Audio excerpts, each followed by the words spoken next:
আসসালামু আলাইকুম বন্ধুরা, আজকে আমি আবার একটা নতুন রেসিপি আপনাদের সাথে শেয়ার করব। হ্যাঁ, দেখেই বুঝতে পারছেন যে আমি কি শেয়ার করব আপনাদের সাথে। রসমালাই মিষ্টি, গুঁড়ো দুধ দিয়ে রসমালাই মিষ্টি রেসিপি আপনাদের সাথে শেয়ার করব। এর আগে আমি একবার বানিয়েছিলাম, আপনারা অনেক তাতে সাপোর্ট করেছিলেন, অনেক ভিউজ হয়েছিল, প্রায় 2 লাখের মতন ভিউজ হয়েছিল। তা সেই জন্য আমি আবার ভাবলাম যে অনেকেই তো মিষ্টি খেতে পারে না সুগারের জন্য, সেই জন্য ভাবলাম এটা আমি বিনা চিনি মিষ্টিটা বানাবো, উইদাউট সুগার। তাহলে চলুন দেরি না করে রেসিপিটি শুরু করি। যাদের সুগার তারা এই মিষ্টিটা অলওয়েজ খুব ভালোভাবে খেতে পারবে, আর এটা ফ্রিজে রেখে অনেকদিন খেতেও পারবেন। যাই হোক, এখানে আমি গুঁড়ো দুধ নিয়ে নিয়েছি, 3 প্যাকেট দুধ নিয়ে নেব।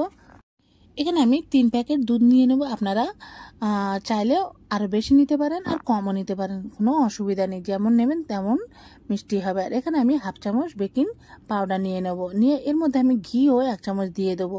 দিয়ে এটা খুব ভালোভাবে মিক্সড করে নেবো হাত দিয়ে। দিয়ে যখনই খুব ভালোভাবে মসৃণ হয়ে যাবে তখন এটা আমি একটা ডো বানাবো। তার আগে আমি ডিমটা খুব ভালোভাবে ফেটে নিচ্ছি। একটা ডিম নেব, নিয়ে খুব ভালোভাবে এটা ফেটে নেব। নিয়ে এই ডিমটা ওই গুঁড়ো দুধের সাথে অল্প অল্প করে মাখাতে থাকবো। আমি কি করেছি, পট করে অনেকটা ঢালতে গিয়ে অনেকটাই একেবারে পড়ে গেছে, সেই জন্য আমার যে গুঁড়ো দুধের যে মিক্সটা সেটা একটু পাতলা হয়ে গেছে। এর জন্য কোনো অসুবিধা নেই, আমি এক্সট্রা গুঁড়ো দুধের প্যাকেট ছিল সেটা আমি দিয়ে দেবো। এর মধ্যে দিলে কি হবে, এটা ভালোভাবে মিক্সড হয়ে যাবে বা কোনো অসুবিধা হবে না। আর আমি এতে 1 চামচ ঘিও দিয়ে দেবো। দিয়ে খুব ভালোভাবে এটা মিক্সড করে নেবো। নিয়ে জাস্ট এটা 5 থেকে 10 মিনিট রেখে দেবো। খুব বেশি রাখার দরকার নেই, জাস্ট আমি হাত ধুয়ে এসেই এটা রেডি করব। দেখছেন এটা পাতলা মতো হয়ে গেছে, সেই জন্য আমি একটা গুঁড়ো দুধের প্যাকেটের সাথে মিক্সড করে দেবো। দিলে এটা ঠিক হয়ে যাবে, কোনো অসুবিধা নেই। জাস্ট এটা আমি 5 থেকে 10 মিনিট এটা ঢাকনা চাপা দিয়ে রেখে দেবো। এসে দেখুন আমি হাত ধুয়ে এসেই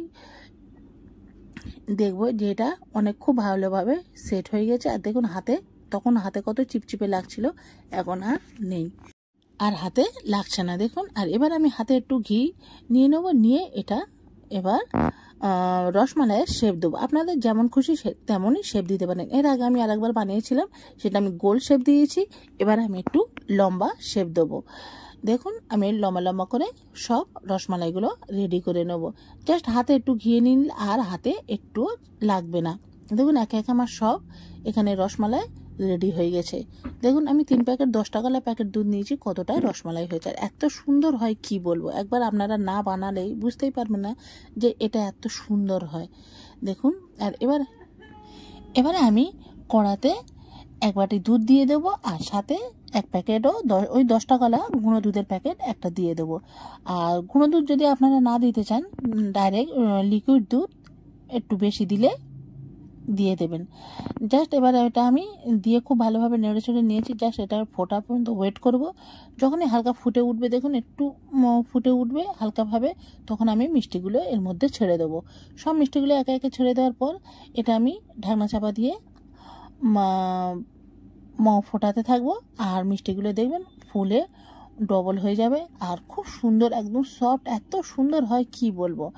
দেখুন এটা ফুটে উঠেছে। এবার আমি ঢাকনা চাপা দিয়ে দেবো, আর বারবার ঢাকনাটা খুলতে থাকবো আর বন্ধ করতে থাকবো, না হলে কি হয় দুধ উতলে পড়ে যায়। সেই জন্য আমি বারবার ঢাকনাটা খুলতে থাকবো আর বন্ধ করতে থাকবো।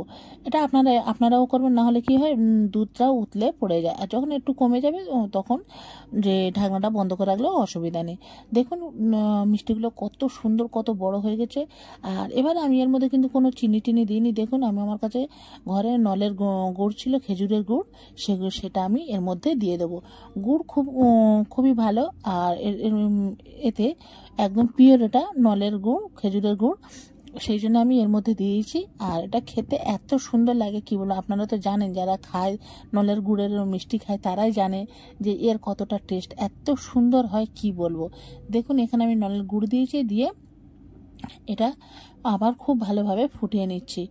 যখন আমি গুড়টা দেব তখন কিন্তু আমি গ্যাসের ফ্লেমটা আস্তে করে দিয়েছি, নাহলে কি হয় দুধটাও মাঝে মাঝে গুড়ের জন্য মিষ্টির জন্য কেটে যেতে পারে, সেই জন্য আমি ফ্লেমটা একদম লো আঁচে করে দিয়েছি। দেখুন এত সুন্দর মিষ্টিগুলো হয়ে গেছে, আর এটা আমি বন্ধ করে দিয়েছিলাম। আর এখন মিষ্টিগুলো দেখুন আমি একটা প্লেটে তুলে নিচ্ছি। এত সফট এত সুন্দর হয়েছে কি বলবো। এটা আরও ফ্রিজে ঠান্ডা করে খেলে আরও সুন্দর লাগে, যেহেতু এই যে রসটা যে নলের গুঁড়ের যে দুধটা এটা ফ্রিজে রেখে খেতে এত সুন্দর লাগে কি বলবো। যেরকমভাবে খাবেন খুবই সুন্দর লাগে, যেহেতু এটা আমরা শীতের সময় প্রায় আমাদের ঘরের নলের গুড় থাকে, আর আমার ঘরে সবসময় নলের গুড় রাখা থাকে, সেই জন্য আমি যখন যা বানাই একটু গুড় দিয়ে খেতে আমার বেশি ভালো লাগে। আর দেখুন, আর গুড় যদি না থাকে যে জ্যাগরি পাউডার পাওয়া যায়, যেগুলো মার্কেটে পাওয়া যায়, দোকানে গেলেই বললে যে জ্যাগরি পাউডার, ওই দিয়েও বানালে সেম এরকম টেস্ট হয়, খুব সুন্দর লাগে আর একদম হেলদি। আর যারা চিনি খায় না তারা এই জ্যাগরি পাউডার দিয়ে খেলে খুব সুন্দর লাগে। আজকের ভিডিও আমার এই পর্যন্ত। আল্লাহ হাফিজ।